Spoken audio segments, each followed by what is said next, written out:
Hello, this is Dr. K, and welcome to this module on design concepts. The material is based on Chapter 9 of Software Engineering, a Practitioner's Approach, 9th edition, by Roger Pressman and Bruce Maxim. Let's start with an overview of the different kinds of design.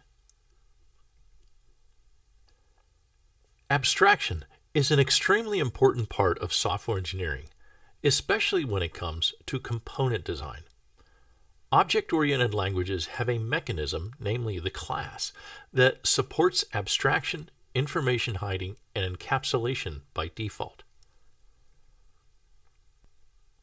Architecture is the part of design that allows you to see the big picture of the components in your system and the relationships between them. Patterns are simply design templates that have already proven effective in practice. When we discuss patterns in this course, we will be talking mainly about the design patterns put forth in the book Design Patterns by Gamma and 3 other authors, also known as the Gang of 4. Separation of concerns encourages you to break up a complex problem into simpler, more manageable problems. This is the divide and conquer approach to problem solving. The concept of separation of concerns manifests itself in other design concepts, such as modularity. Modularity means that you can reason about your system one module at a time. Systems that are designed with modularity in mind allow you to modify or replace individual modules without affecting other modules in the system. Information hiding is the result of abstraction. You're hiding the non-essential details from the person using your component.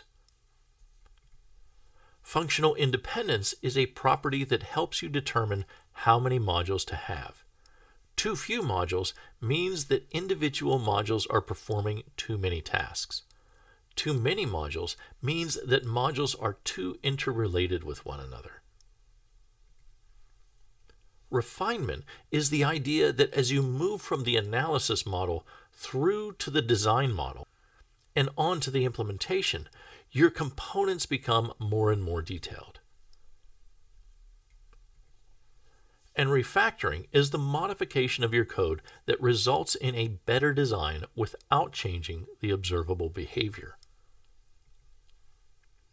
As we move from requirements to code, the analysis classes that we developed in our analysis model become more and more detailed, eventually becoming design classes. A good design class represents a relatively independent module with high cohesion and low coupling. Abstraction, information hiding, and encapsulation are 3 properties that all components in a software system should have. In general, the process of abstraction is the process of extracting the essential details from a component. Essential details are those details that a person needs in order to use the component. The result of the abstraction process is an abstraction or a model. A side effect of abstraction is that the inessential details are hidden from the user.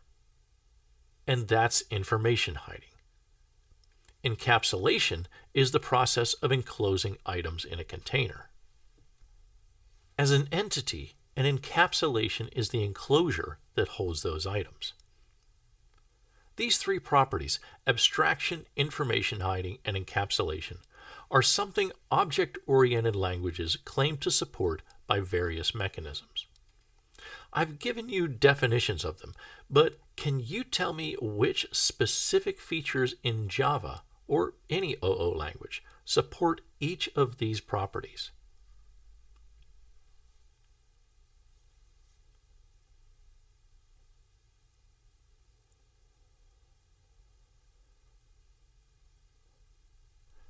Okay, for abstraction, there are a few reasonable answers. One is that inheritance is a kind of abstraction because superclasses are abstractions of subclasses. Another is that abstract classes are an abstraction of the concrete classes that extend them, because method signatures give you the essential details that allow you to use the methods without getting a compilation error.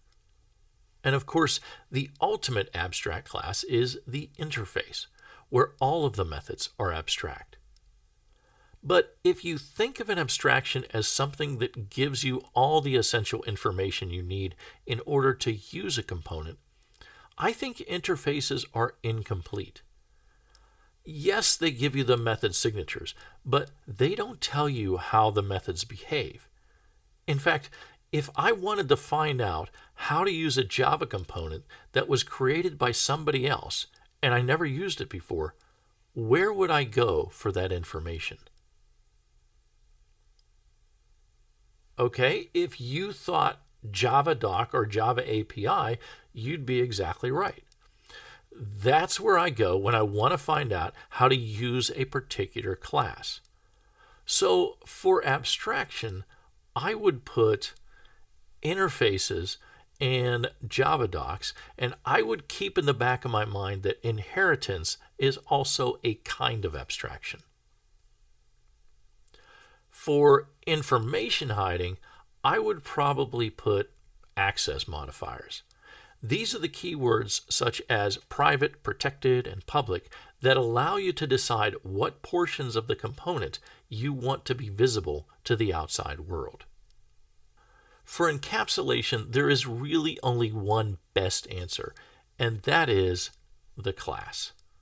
The class is the primary means of encapsulation in all object-oriented languages, not just Java. It's what distinguishes object-oriented languages from non-object-oriented languages. But what does the class encapsulate? Remember that an encapsulation is an enclosure that holds items. So what kinds of items does the class hold? I'll give you a hint. There are two broad categories of items that the class holds. If I give you 5 seconds, can you come up with them? 5 seconds starting now.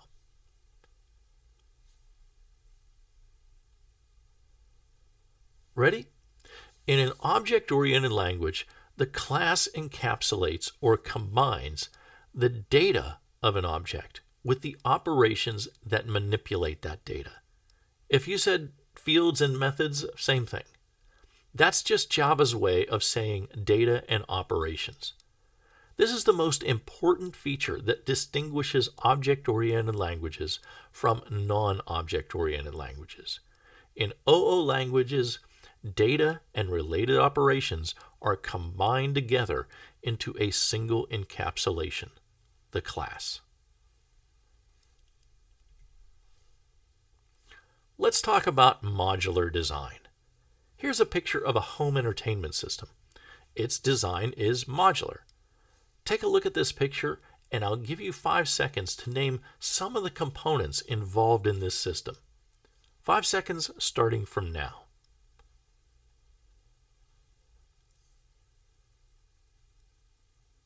Okay, what did you come up with? Well, that screen is probably a high-definition television. There are several speakers, and there's no doubt a DVD player and or recorder, maybe a Blu-ray player, and perhaps there's a gaming console in there somewhere. Maybe a cable box, some kind of receiver, and my guess is that there are dedicated audio components also, like a multi-disc CD player. Finally, based on the keyboard on that coffee table, it looks like there must be a computer in the mix as well. And of course, you can't see them here, but lots and lots of cables behind the scenes. So, now the big question. Why all these components? Why not just a big giant box that does everything? What are some of the benefits of a component-based system? You don't need to pause the video for this, but take a few seconds to think about this question. The benefits of a component-based system like this, as opposed to one single box with everything already hardwired in. What do you think? Well, I think one of the biggest benefits here is the ability to replace individual components if you want to upgrade or fix something. I remember way back when we still had VCRs. I was shopping for a small television and I saw one that had a VCR integrated into the set. I thought it was a clever idea, but ultimately I didn't get it because VCR players tended to be fragile compared to TVs. I was convinced that the VCR player would break before the TV did, and I would be stuck with a small TV with a VCR holder, but not a player in the bottom. The home entertainment system might be a good example of why a system should have many individual components that each serve a single purpose. But is it possible to have too many components? Many software developers would say yes. Too many components means that you have to spend a lot of time on integration, which is not a simple task. The idea here is that there is a sweet spot for the number of components. Too few components and your development costs are high. Too many and your integration costs are high. The optimal number is somewhere in the middle.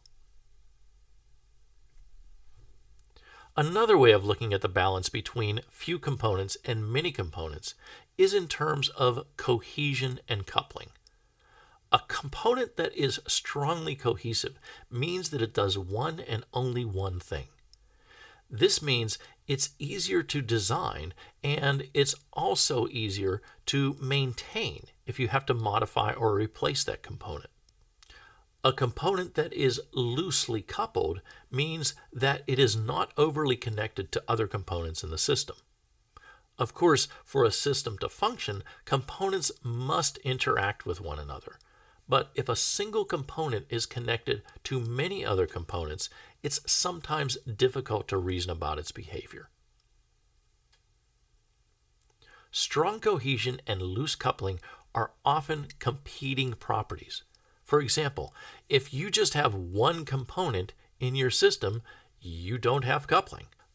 But your component is not going to be very cohesive because it will need to do a lot of different things. Refinement is the process of going from more generalized or more abstract concepts to something more and more detailed. This is how the design process generally works. You develop high-level concepts in the analysis model and then refine them, make them more detailed in the design model. The idea is that once the design model is complete, it should have enough detail in it that programmers should be able to look at the design and implement it in a very straightforward way. In an agile environment, this refinement of design is not emphasized. Instead, once you have the high-level classes that you derive from requirements analysis, you tend to start the implementation shortly thereafter and refactor to make up for any design shortcomings. In refactoring, you modify the code, not to get better performance, not to fix errors, but to strengthen the internal design and make the code more understandable, more maintainable, and easier to change in the future. Pressman gives a few items that might indicate the code should be refactored. Redundant code is a major issue. If you have redundant code, it usually means that there is a problem with your design. The other items here are a little vague. Perhaps the design is unnecessarily complex, or perhaps you need to replace a data structure with one that's more appropriate. Some refactoring books talk about bad smells in your code. After you've programmed for a while, you start to notice the little warning signals that tell you when it's time to refactor your code. Just as in the analysis model, Pressman gives several design model elements, namely data design, architectural design, interface design, and component design. Pressman wants to group user interface design and component interface design together, but that really doesn't make sense to me. If you already have a component design element, it should probably include component interfaces. Pressman also wants to group databases and data structures under data design.